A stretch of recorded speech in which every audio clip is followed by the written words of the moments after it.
this 89 Ranger's got a bit of a transmission issue. Not sure if it's an input bearing or what it is, but it'll get ripped down and we'll get inside of it. I've got my foot on the clutch right now.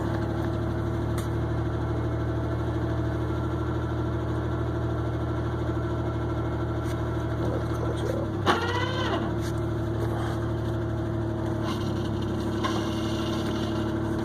This shit's...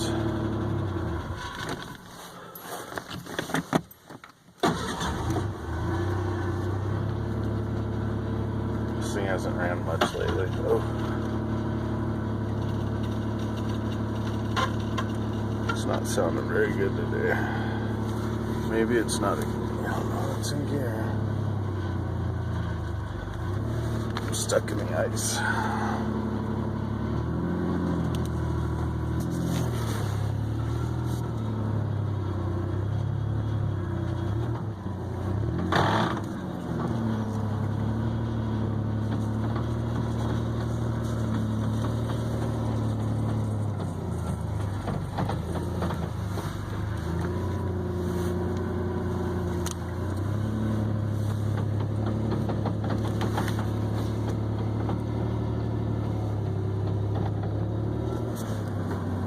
Yeah, I think I'm going to probably tow this to where I'm going to pull the transmission out. I was going to drive it, but it sounds pretty bad.